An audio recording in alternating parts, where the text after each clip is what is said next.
Sir आपने BBA किया था पुणे से, फिर एकदम से ये खेती में जंप क्यों? आपकी फैमिली का क्या रिएक्शन रहा था? फैमिली का रिएक्शन तो अच्छा नहीं था। उनके हिसाब से तो टमाटर 10 रुपये का बिकता है तो तुम क्या कर लोगे। लेकिन मेरा ये सोचना था कि टमाटर का 10 रुपये का भी बिक रहा है, लेकिन अगर 10 टन भी बेचो तो 10 लाख रुपए हो जाते हैं। बेचना तो देखो हर चीज़ हो जाती है, उगाना इंपॉर्टेंट रहता है। तो आप 1 एकड़ से मान लीजिए कम से कम 10 से 12 लाख रुपए का आपका रेवेन्यू जनरेट होगा। इसमें हमने कम से कम 1.5-2 एकड़ में 6 से 7 हज़ार पेड़ लगाए हुए। तो हम जितना हम निकालेंगे उतना 3-4 एकड़ वाले निकाल पाते थे हम, जितना हम इसमें निकालते हैं 7-8 किलो भी पहुंच सकते हो एक पेड़ से। आप एक्सपोर्ट की बात कर रहे हैं, सही में एक्सपोर्ट मार्केट है क्या ये ड्रैगन फ्रूट का आज के टाइम? तो आप कंपटीशन कर रहे हो, मतलब कंपटीशन किससे कर रहे हो? वियतनाम से कर रहे हो। क्योंकि अगर पारंपरिक ही चलते रहोगे तो फिर आप सिर्फ अपना सर्वाइव ही कर पाओगे।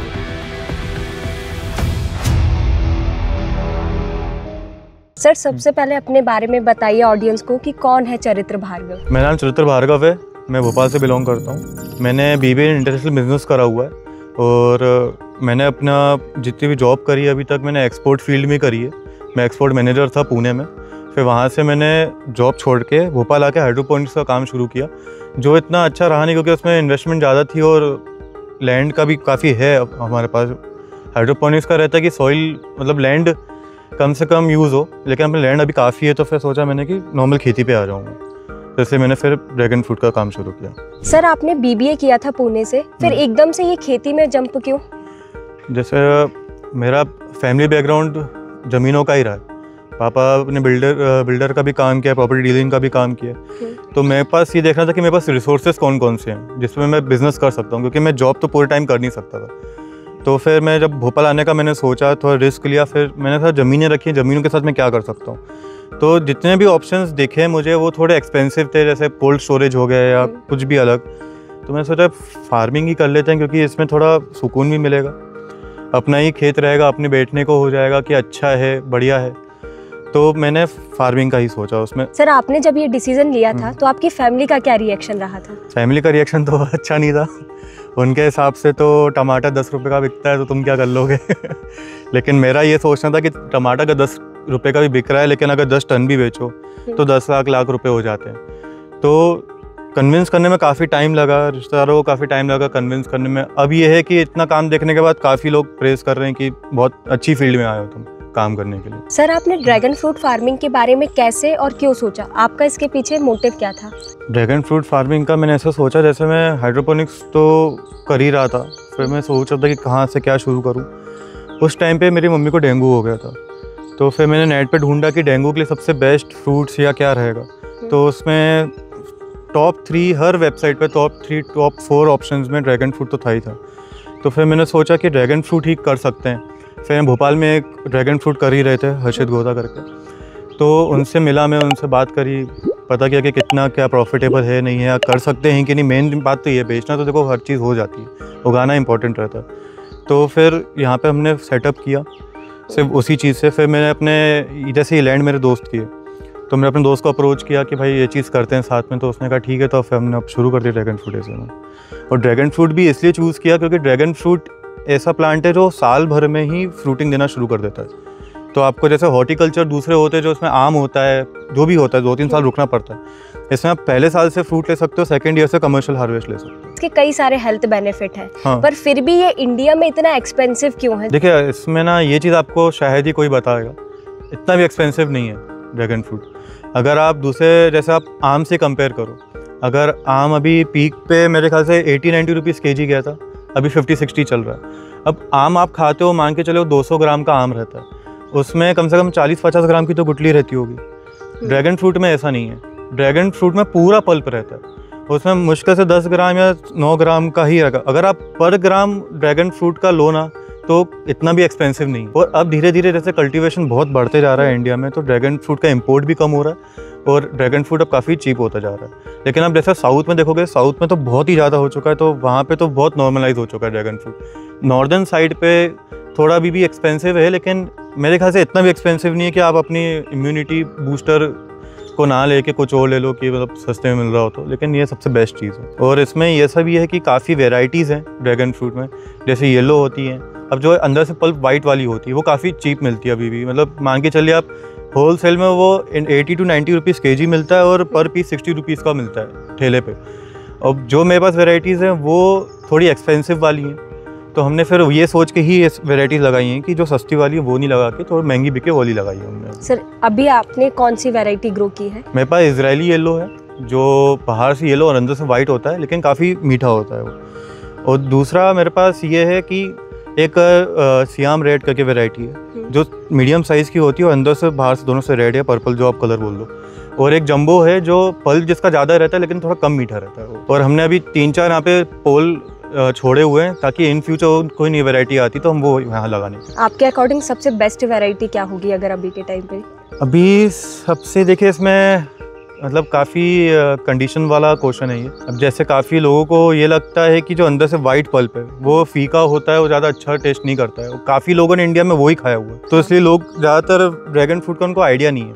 अब जैसे मैं अगर कोई मेरे से पूछे कि हमें मास प्रोडक्शन लेना है तो आप रेड वाला लो, और अगर किसी को सिर्फ अपना ब्रांड बनाना है कि हमें एक अच्छा प्रोडक्ट डिलीवर करना है तो आप येलो वाला लो, क्योंकि येलो वाले का प्रोडक्शन बहुत तेज़ आता है। अब आप जैसे देखेंगे यहाँ पे ये मेरा कम से कम 9 या 10 महीने का ही प्लांटेशन है, तो कितना अभी फ्रूट आना भी शुरू हो गया है इसमें। और रेड वाला पीछे आप दिखाएंगे बाद में, तो उसमें अभी प्रोडक्शन इतना नहीं है लेकिन आएगा धीरे धीरे। सर जैसे शुरू में आपने बताया कि ये वाइट वाला जो ड्रैगन फ्रूट है ये बहुत था मार्केट में, लेकिन आपके अकॉर्डिंग ये तीनों में क्या डिफरेंस है, ये वाइट वाला, रेड वाला और येलो वाला? देखो इसमें मेन डिफरेंस ये है कि जो पहले स्टार्ट में जो आया, जो इंडिया के लोगों ने खाना शुरू किया, वो बाहर से रेड और अंदर से वाइट था। वो वैरायटी का प्रोडक्शन बहुत ज़्यादा रहता है। अब वो ज़्यादा तो लगाते भी नहीं, जो पुराने फार्म लगे हुए हैं ना वही वहीं से आ रहा है ये। फिर उसके बाद वैरायटी आती है जो बाहर से रेड है, अंदर से पर्पल है, अंदर से रेड, जो भी उसको बोल दो वो है, वो थोड़ी मीठी वाली है। मतलब मैंने काफ़ी यहाँ पे लोगों को बोला कि मैं ड्रैगन फ्रूट फार्मिंग करूँ, तो उन्होंने बोला कि यार ये तो खट्टा होता है या टेस्टलेस होता है। मैंने कहा नहीं भाई, मीठा होता है। तो अब वो अवेयरनेस फैलानी है मुझे अब यहाँ पे। एक वैरायटी, 2 वैरायटी आपको मैंने बता दी, तीसरी ये बाहर से ये येलो और अंदर से रेड। बाहर से येलो होने की वजह से थोड़ा प्रीमियम लुक देता है ये, और अंदर से वाइट है, उसको लोग ऐसा सीधा वाइट नहीं खाते, उसको सीधा उसके साथ सर्व करते हैं कि आप बाहर से भी देखो, हमने वो रेड वाइट वाला नहीं, येलो वाइट वाला। तो येलो वाइट वाला जो है सबसे मीठा होता है। तो इसमें ये अलग अलग डिफरेंसेस है। जो वाइट वाला अंदर से होता है, बाहर से रेड होता है, वो एकदम फीका होता है तो खट्टा होता है। जो दोनों अंदर बाहर रेड है वो थोड़ा मीठा होता है, जो अंदर से वाइट और बाहर से येलो होता है वो ज़्यादा मीठा होता है। ये ड्रैगन फ्रूट का जो ट्रेंड है ये कोविड के पहले ही आ चुका था मार्केट में। हाँ। एकदम बहुत ज़्यादा कि ड्रैगन फ्रूट कुछ होता है ऐसे करके। लेकिन अगर अब इस 2025 में कोई ड्रैगन फ्रूट की खेती करने का सोचे तो वो कैसा रहेगा, मतलब उसके लिए सक्सेसफुल रहेगा ये या नहीं? सक्सेसफुल तो फार्मिंग तो इन जनरल सक्सेसफुल ही है, बस अब मनी रिलेटेड चीज़ों में वो थोड़ा सक्सेसफुल नहीं हो पाता कभी कभार। अब जैसे अगर आपको ड्रैगन फ्रूट फार्मिंग करनी है, आप अभी भी कर सकते हो, आप 100 साल बाद भी कर सकते हो। आपको ये देखना है कि आपके एरिया में कितने फार्म्स है ड्रैगन फ्रूट के, और आपके पूरी सिटी में कितने रिक्वायरमेंट होती है। अगर आप अपना खुद का ब्रांड बना के बाहर बेच सकते हो तो आप शुरू कर सकते हो। अगर एक शहर में बहुत सारे फार्म हैं पहले से, तो आप थोड़ा फिर उसको अवॉइड ही करो। ड्रैगन फ्रूट फार्मिंग के लिए कैसा क्लाइमेट और मिट्टी की ज़रूरत होती है? क्या हर मिट्टी में इसकी खेती हो सकती है? इसमें लगभग हर मिट्टी में इसकी खेती हो सकती है, क्योंकि ये है तो कैक्टस ही। कैक्टस काफ़ी रोबस्ट होता है, कहीं भी उग जाता है। लेकिन इसमें मेन चीज़ें ध्यान रखने की होती है कि पानी ना भरे बस वहाँ पे। हम जैसे अब यहाँ पे मेड़ बना के रखिए, यहाँ पे पानी भरता है तो उस पर ठहरता नहीं है। पानी ठहरेगा तो प्लांट खराब हो जाएगा। और टेम्परेचर की बात करूँ, सब ट्रॉपिकल ट्रॉपिकल में सब जगह उग जाता है ये। मतलब 35 डिग्री तक ये सहन कर लेता है। 35 डिग्री के ऊपर इसको प्रोटेक्शन देनी पड़ती है। या तो आप जैसे हमने मक्का लगाया हुआ है, मक्का लगा सकते हो, या तो काउलिन क्ले का स्प्रे कर सकते हो उसके ऊपर। और ठंड में बात करें तो ठंड में भी थोड़ी दिक्कत नहीं आती इतनी, लेकिन आप ये है कि एकदम ठंड वाला एरिया हो ना, जहाँ पे 8-9 डिग्री से कम हो, वहाँ पे आप नहीं लगाओ तो ज़्यादा सही है। सर ये ड्रैगन फ्रूट मतलब आम फल की तरह तो ऐसे नहीं कि अपन ने जमीन पे लगा दिया, इसके लिए एक मतलब प्रॉपर सेटअप की जरूरत पड़ती है। तो मतलब उसमें क्या क्या रिक्वायरमेंट है? तो ड्रैगन फ्रूट फार्मिंग 2 तरीके से की जाती है। पहला तरीका होता है जो ट्रेडिशनल फार्मिंग ड्रैगन फ्रूट की जाती है कि रिंग से करी जाती है, पोल और रिंग। अब जैसे यहाँ पे एक पोल है, उसके ऊपर एक रिंग होती है और पोल के चारों तरफ एक एक पेड़ लगा था। 4 पेड़ एक पोल पे लगते हैं। तो एक पहला हो गया। उसमें क्या होता है, मान के चलिए आप 2 से 2,500 प्लांट्स आपके पर एकड़ में लगते हैं। अब जो हमारा वाला सेटअप है वो ट्रेलिस मेथड है। इसमें हमने कम से कम 1.5-2 एकड़ में 6 से 7,000 पेड़ लगाए हुए हैं। तो हम जितना हम निकालेंगे उतना 3-4 एकड़ वाले निकाल पाते थे, हम जितना हम इसमें निकाल देंगे। तो इसमें ट्रेलिस में ये होता है कि इसमें पोल के पास पेड़ नहीं होता, पोलों के बीच में पेड़ होता है, और उस पर हम उसको बांस या वायर के थ्रू ऊपर लेके आते हैं। और उनको फिर हम लोग जो ग्रेप्स की वायर आती हैं, जैसे ग्रेप्स में फार्मिंग होती है पूरी, तो उसकी वायर पोल्स के ऊपर लगा के उसको ट्रेलिस करते हैं पूरा ऐसा। तो ये 2 तरीके के ड्रैगन फ्रूट फार्मिंग के मेथड होते हैं। सर ये दोनों मेथड में से कौन सा मेथड बेस्ट है? बेस्ट फिर वही है, आप अपने सिचुएशन के हिसाब से देखें। अगर आपके पास 6-7 एकड़ की ज़मीन है तो आप रिंग और पोल पे ही जाइए, क्योंकि उसको मैनेज करना थोड़ा इजी रहता है। लेकिन आपके पास एक्सपीरियंस है और ज़मीन में आप हैंडल कर सकते हो तो आप फिर ट्रेलिस के हिसाब से करो, क्योंकि ट्रेलिस में ज़्यादा प्रोडक्शन निकलता है रिंग और पोल के साथ। सर आपको क्या लगता है कि मार्केट में अभी ये ड्रैगन फ्रूट का अडॉप्शन है या अभी भी लैक ऑफ अवेयरनेस है मार्केट में? लैक ऑफ अवेयरनेस तो है, क्योंकि आपको जैसे मैंने पहले ही बताया कि अगर मैं किसी को बोलता हूँ मैं ड्रैगन फार्मिंग कर रहा हूँ तो उनको लगता है खट्टा होता है यार ये सब। तो अवेयरनेस जितना बढ़ेगी ना उतना ही अच्छा रहेगा, इसका प्राइस भी अच्छा मिलेगा। क्योंकि आप देखोगे ठेले, कोई फ्रूट का ठेला होता है तो उसमें 4 से 5 ही ड्रैगन फ्रूट रखे रहते हैं। जब तक वो कम से कम 15 से 20 या उसका एक अलग वो एरिया ना बनाए तब तक मेरे को नहीं लगता कि प्रॉपर अवेयरनेस हुई हो।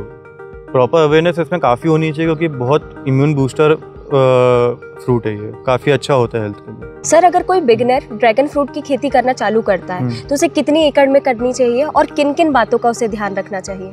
देखिए, अगर कोई बिगिनर आ रहा है, मतलब देखो इसमें 2 टाइप के बिगिनर होते हैं, या तो जो फार्मिंग में बिगिनर है या तो फार्मिंग कर रहा है हॉर्टिकल्चर में बिगिनर। तो अगर वो फार्मिंग पहली बार करना चाह रहा है तो मैं उसको ये बोलूँगा कि आप लोगों से मिलो, जाओ सीखो काम पहले पूरा।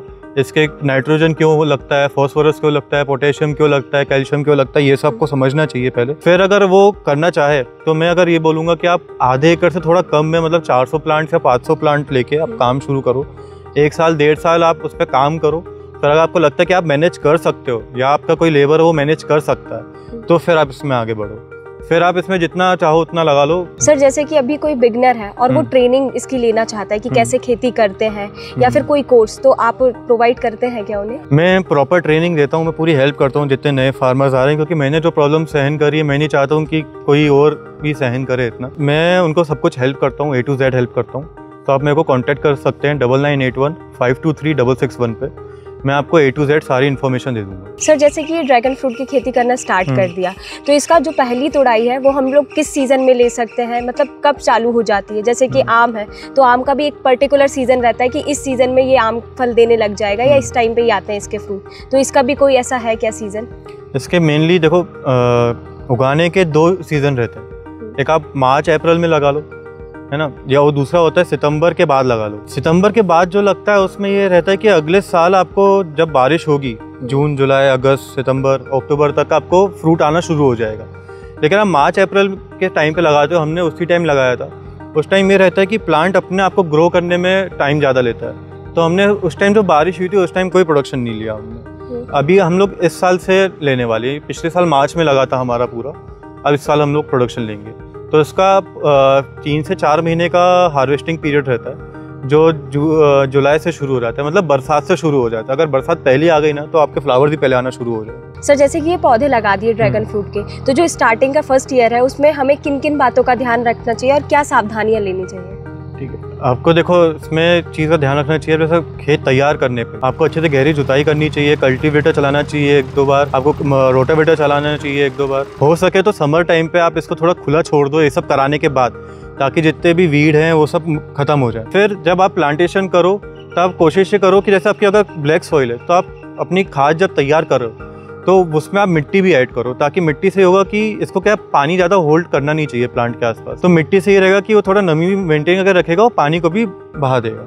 अब जो शुरुआत में जो बेसल डोज लिया जाता है, आप उसमें कोशिश करो कि आप जितना हो सके उतना ज़्यादा गोबर का खाद इस्तेमाल करो। अब हमने यहाँ पे अपने खुद की खाद बनाई थी गोबर की, तो हमने अपने गोबर का जब खाद बनाया था, जब हम बेसल डोज बना रहे थे तो हमने ट्राइकोडर्मा विल्डी यूज़ किया था कातियानी का। फिर हमने जब वो तैयार हो गया तो हमने प्लांटेशन किया और पूरे हमने जितने भी लाइन थी हमारी ड्रैगन फ्रूट की उसमें हमने अच्छे से, उसमें कोई कंजूसी नहीं करी, उसमें अच्छे से हमने उसको डाला। और हमने रेत भी डाली थी, जो आपने पहले बताया कि रेत भी डाली। तो रेत डालने से ये हो कि जब बारिश हुई तो उसको थोड़ा होल्ड करके रखा था उसने खाद को, काफ़ी खाद बही नहीं थी, थोड़ी थोड़ी खाद ही बह गई थी हमारी। तो बस इसके बाद जो प्लांट ठीक है जल्दी ग्रोथ लेता है, तो आपको इसका बंदाई के लिए बिल्कुल भी आपको रुकना नहीं कि थोड़ा बाद में कर लेंगे, थोड़ी देर बाद हो जाएगा। आपको इसमें अगर ट्रेलिस से करो तो आपको फटाफट उसी टाइम बांस लगा के उसी टाइम आपको जब भी जितना भी ग्रो हो रहा हो उसमें आपको बाबा उसकी आपको किसी वायर से उसको टाई करके उसको स्टेबल करना पड़ेगा ताकि वो पकड़ के ऊपर चल सके। तो ये कुछ बेसिक चीज़ें हैं जो आपको ग्रोइंग स्टेज पे ध्यान रखनी चाहिए। बाकी हम लोग ने इसमें हर संडे टू संडे, हर ऑल्टरनेट संडेज भी हमने इसमें फर्टिलाइज़र शुरू किया था।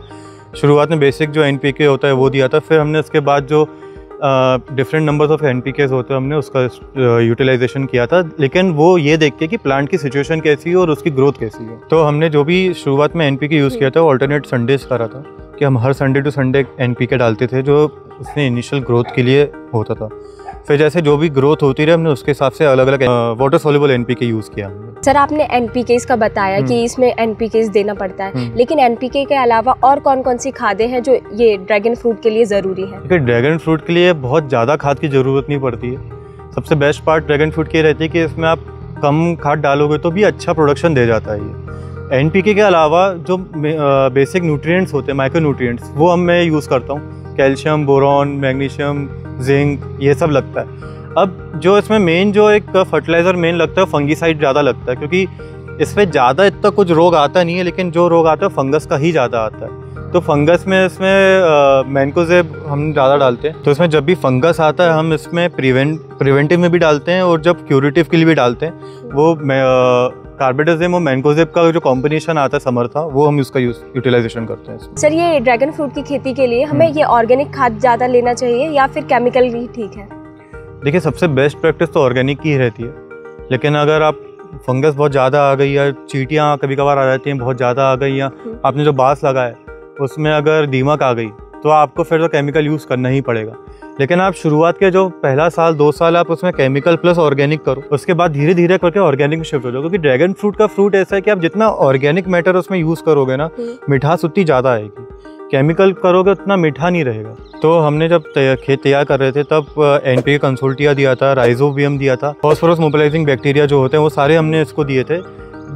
वो भी हमने इसलिए दिया था कि जैसे हमने एक पैकेट में नहीं दिया था पूरा, हमने उसको यहाँ पे तैयार किया था। वो तैयार ऐसे किया था कि हमने जैसे अपना बेसल डोज तैयार कर रहा था तब मैंने ट्राइकोडर्मा विरिडी लिया था। उसको मैंने एक 200 लीटर के कंटेनर में डाल के 2 किलो गुड़ डाला था उसमें, और उसमें मैंने nitrogen fixation bacteria, phosphorus bacteria, potassium bacteria मैंने लिया था, राइजोबियम बैक्टीरिया भी लिया था मैंने।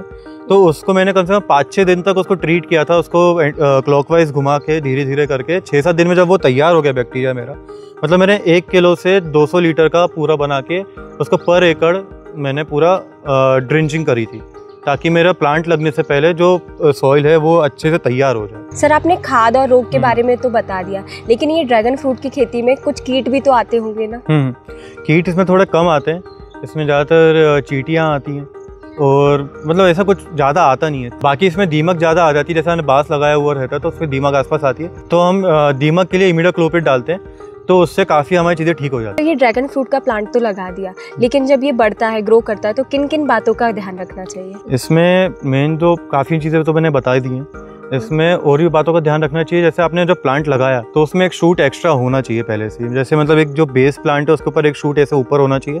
जब वो ऊपर ग्रो होगा उसको आप टाई करते जाओ अपने बांस के आसपास।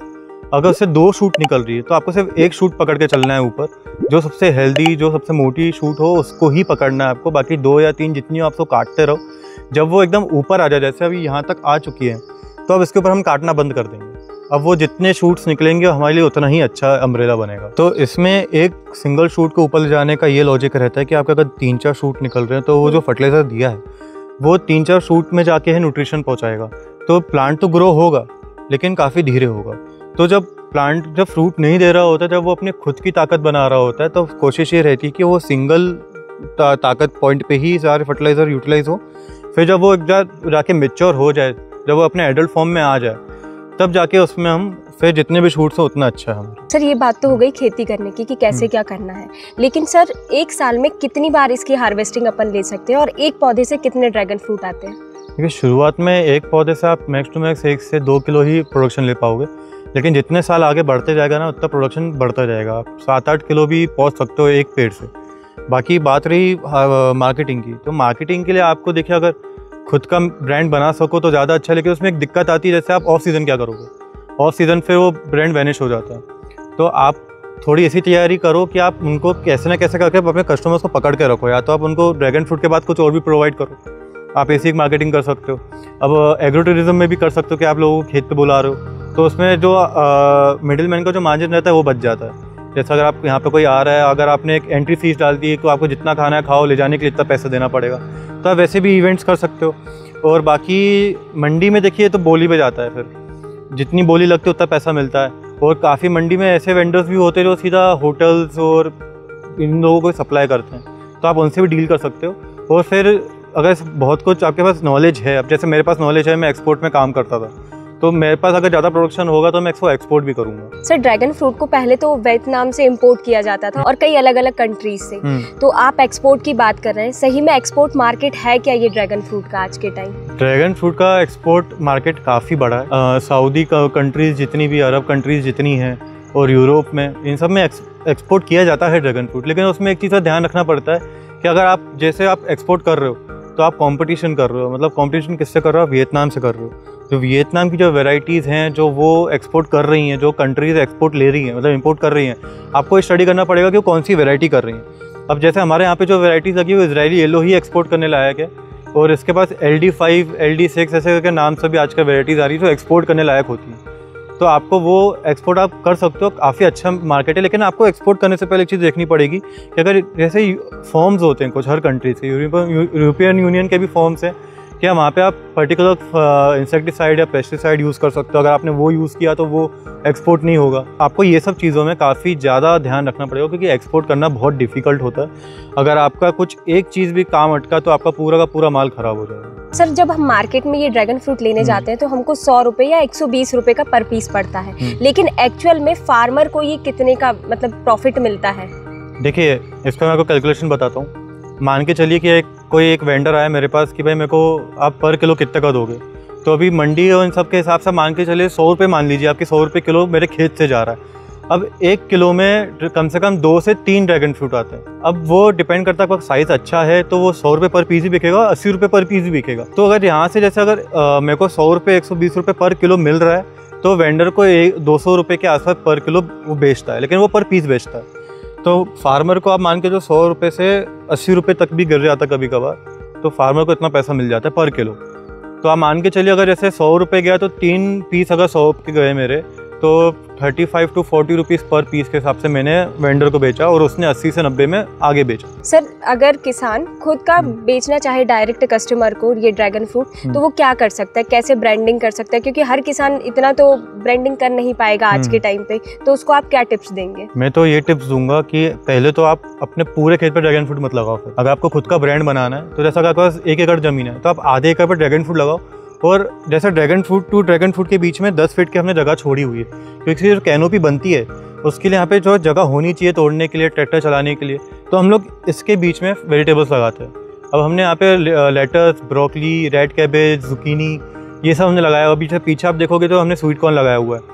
तो अगर आपको खुद का ब्रांड बनाना है तो आप अपना ड्रैगन फ्रूट जब हार्वेस्टिंग आ रही है तब आप अपना मार्केट तैयार करो।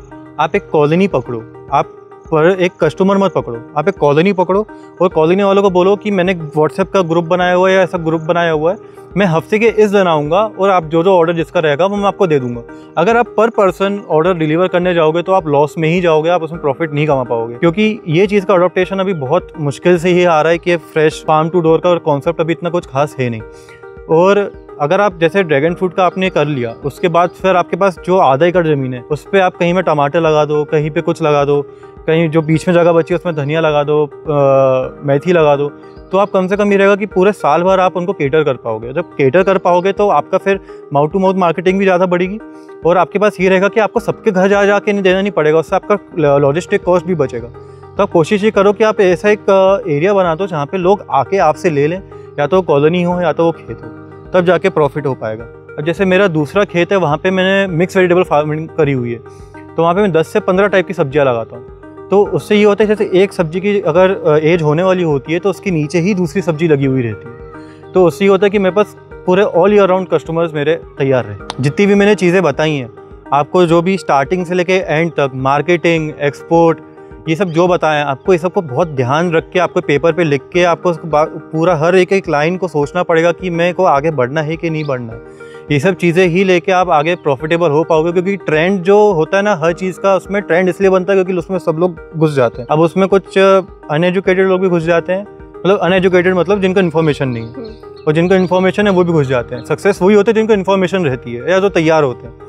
तो आपको हर चीज़ का ध्यान लेना है और हर ट्रेंड के पीछे नहीं भागना है, हर ट्रेंड के वजह ढूंढने के पीछे भागना है, ज़्यादा सही रहेगा। सर मैंने ये देखा है कि आप सोशल मीडिया पे भी बहुत एक्टिव रहते हैं, तो ये सोशल मीडिया की प्रेजेंस के कारण आपको कुछ बेनिफिट हुआ है? देखिए, आप अगर प्रॉपर कंटेंट क्रिएट करोगे, सोशल मीडिया में दो हिसाब से चीज़ें चलती हैं, या तो आप जो हो वो दिखा रहे हो, या तो आप सिर्फ फेमस होने के लिए दिखा रहे हो।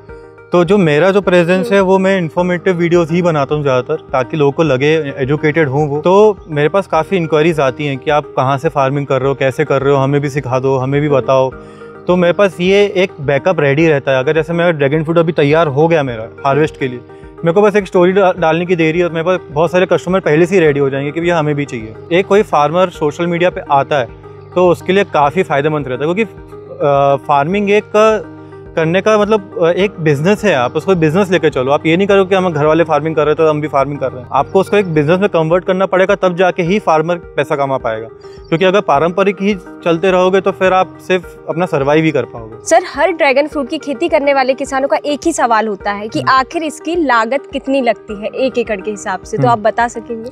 देखिए, लागत लगने के बहुत सारे पैरामीटर्स होते हैं। आपका वहाँ के सीमेंट की कॉस्ट क्या है, लोहे की कॉस्ट का। पोल आप खुद बनाओगे तो ज़्यादा अच्छा रहेगा, क्योंकि हमने किसी और से पोल बनवा के लिए थे तो वो काफ़ी क्रैक भी हो गए थे। और ये जो क्रॉप है कम से कम 25 साल चलती है, तो आपको ऐसा सोच के चलना पड़ेगा, अपना खर्चा वैसे करना पड़ेगा कि आप 25 साल तक इसको सस्टेन कर पाओ।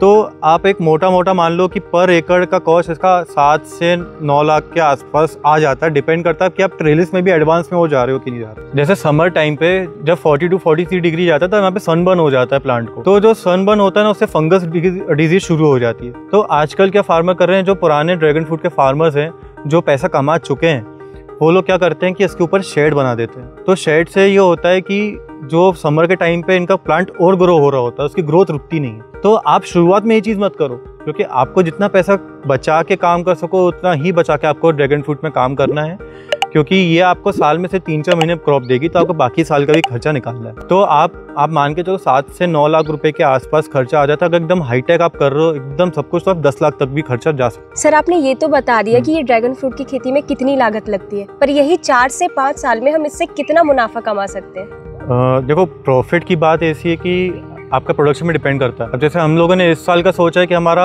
10 टन तो आसपास आना ही चाहिए। तो अगर 100 रुपये से गया तो आप खुद कैलकुलेट कर लो कि हमारा प्रॉफिट कितना होगा। अगर आपका सब कुछ अच्छा जाता है तो आप पहले साल में ही पूरा पैसा निकाल लोगे अपना। लेकिन अब ये है कि आपका इतना 10 टन का 10 टन माल बिकना भी चाहिए। अब जरूरी थोड़ी ना कि आप 1 टन लेके जाओ मार्केट में, कभी इतनी डिमांड होती नहीं है यहाँ पर। तो आप मान के चलिए कि आपका ब्रेक इवन तो आ जाएगा पहले साल पे, दूसरे साल से आपका प्रॉपर प्रॉफिट होना शुरू हो जाएगा। तो आप 1 एकड़ से मान लीजिए कम से कम 10 से 12 लाख रुपए का आपका रेवेन्यू जनरेट होगा। अब आप उसमें जितना खर्चा है सब हटा के आप प्रॉफिट निकाल सकते हो अपना। सर, ये ड्रैगन फ्रूट की खेती तो कर ली, इससे जो फ्रूट आता है सिर्फ मार्केट में हम वही सेल कर सकते हैं कि इसके अलावा भी हम कुछ इसके जो पार्ट्स हैं वो कुछ सेल कर सकें? नहीं, ड्रैगन फ्रूट देखिए, आप अगर आपको अच्छा पैसा कमाना है तो आपको जितने हो सके ना उतने तरीके निकालने चाहिए कि आप 1-1 इंच से पैसा निकाल सको, तभी आप एक अच्छे फार्मर कहलाओगे। अब देखो, जैसे ड्रैगन फ्रूट का मैंने फ्रूट बेच दिया, अब मेरे पास उसके प्लांट्स बचे हैं, मैं उसकी प्लांट्स की नर्सरी बना सकता हूँ, मैं और लोगों को एजुकेट कर सकता हूँ, मैं अपने कोर्सेज बेच सकता हूँ, मैं जो बीच में जगह बची है उसमें इंटरक्रॉपिंग करके मैं और भी चीज़ें निकाल सकता हूँ। अब कुछ फार्मर्स होते हैं कि वो क्या करते हैं, कोई एक हॉर्टिकल्चर का पेड़ लगा लेते हैं ड्रैगन फ्रूट के बीच में ही।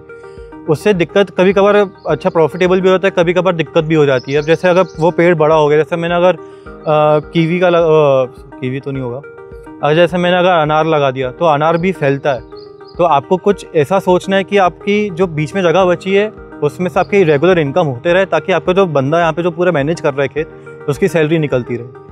तो आपको यही रखना है कि सिर्फ फ्रूटी फ्रूट पे फोकस नहीं, आपको हर चीज़ पे फोकस करना पड़ेगा। सर, इस फसल के लिए आप सिंचाई कैसे देते हैं, नॉर्मली या फिर ड्रिप या फिर कोई तरीका है आपका? देखिए, जितना आप हाईटेक फार्मिंग करोगे ना उतना अच्छा होता है। ड्रैगन फ्रूट आप इतना खर्चा कर रहे हो तो आपको ड्रिप में भी सोचना नहीं चाहिए, आपको ड्रिप लगानी चाहिए। क्योंकि ड्रिप से क्या होता है कि आप जितना फर्टिलाइजर दे रहे हो वो प्लांट के जड़ों तक जाता है। ड्रिप जो हमारी है वो एकदम जड़ों के पास में ही है।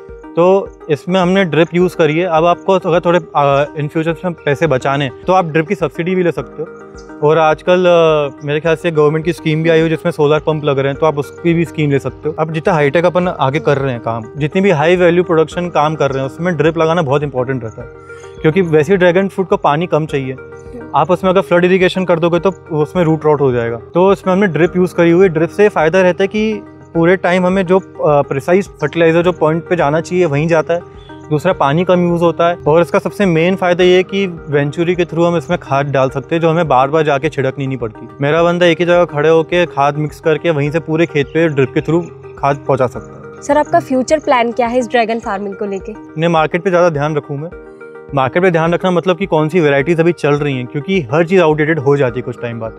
तो जो नई वेराइटीज़ आएंगी, मैं अपने आधे फार्म पे पुरानी वेराइटीज़ हटा के नई वेराइटीज़ लगाऊँ, फिर जो पुरानी चल रही है उनको भी थोड़ा बहुत चलने दूँ, ताकि एक इनकम सोर्स बनी रहे। तो आपको ये ध्यान रखना पड़ेगा कि कौन सी वेराइटीज़ चल रही हैं, कौन सी नहीं। और मेरा फ्यूचर प्लान यही है।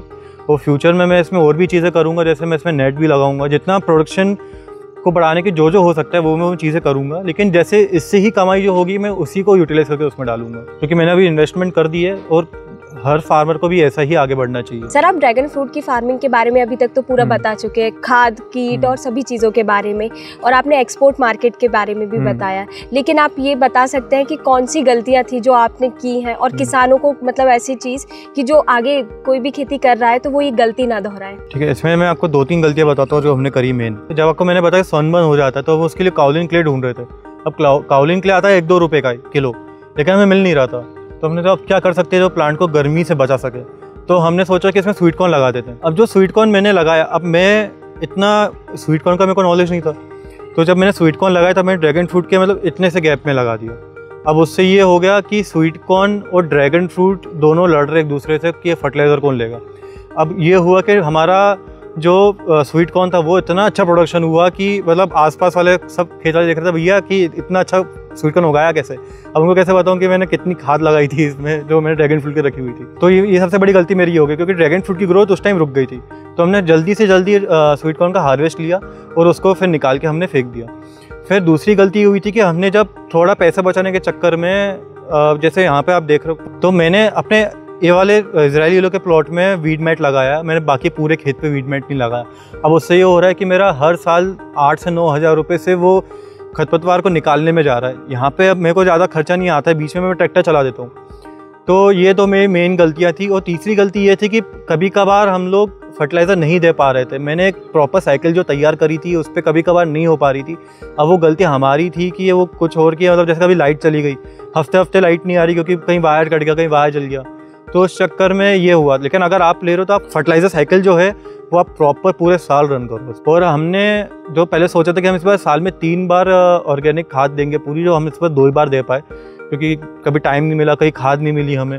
तो वो चीज़ों का आप अगर आपके पास है तो फिर बहुत अच्छी बात है। सर, आप इस ड्रैगन फ्रूट की खेती कर रहे हैं, तो आप जो भी खेत में दवाइयाँ रहती हैं वो आप ऑनलाइन लेना प्रेफर करते हैं कि दुकान पे जाके लेते हैं? अब देखिए, उसमें कभी कभार कुछ दुकानों पे, जैसे मैं स्पेसिफिक NPK बोला कि मेरे को वाला NPK चाहिए, तो वो उनके पास होता नहीं है, या तो उनके पास पूरा बोरा होता है बड़ा सा, वाटर सोल्यूबल नहीं होता। तो मैं मैक्सिमम टाइम में ऑनलाइन लेता हूँ। लेकिन अभी जैसे कुछ मेरे को अगर कोई कीड़ा आ गया है तो मेरे को जल्दी से दवाई चाहिए, तो मैं फिर दुकान पे जाके लेता हूँ, वरना मेरा मैक्सिमम ऑनलाइन ही आता है। सर, कोई भी एक नया बंदा ये फार्मिंग करने आ रहा है तो आपका क्या एडवाइस रहेगा उसके लिए? मेरा बेसिक एडवाइस ये रहेगा कि आप लोगों से मिलो, आप लोगों के जो खेत, जो फार्म जो तैयार हैं, जो चल रहे हैं, वहाँ पे जाके देखो, उनसे बात करो। नॉर्मल जो अपनी एजुकेशन होती है ऑनलाइन आपको हर चीज़ मिल जाती है आजकल, तो आप बेसिक नॉलेज तो लेके तैयार रहो, ताकि कोई आपको कुछ सिखाए या आपको कुछ बताए तो आपको समझ में आए कि हाँ NPK क्या होता है, या कोई नाइट्रोजन अगर ज़्यादा चाहिए तो क्यों चाहिए। तो अगर आपको खेती में आना है तो पहली चीज़ आपके पास कैपिटल तो होना ही चाहिए, ज़मीन होनी चाहिए, या तो लीज पे ले लो या तो खुद की हो, आपको बाउंड्री होनी चाहिए, वहाँ पे पानी की व्यवस्था होनी चाहिए, और ये सब जब सब कुछ हो जाए तो फिर मेन आपको नॉलेज होनी चाहिए। सर, हमें और हमारे साथी किसान भाइयों को ये ड्रैगन फ्रूट फार्मिंग की जानकारी देने के लिए बहुत बहुत धन्यवाद। अगर कोई भी किसान का कोई भी क्वेश्चन आता है या फिर उनकी कोई भी वो जानकारी लेना चाहते हैं तो हम आपसे ज़रूर उन्हें कनेक्ट करवाएंगे। ठीक है, थैंक यू आप लोग का आने के लिए मेरे फार्म पे, और ऐसी विजिट फिर से करना, जब अच्छा बड़ा हार्वेस्ट होगा तब भी फिर बुलाऊंगा आप लोगों को दिखाने के लिए कितना मेरे को हार्वेस्ट हुआ।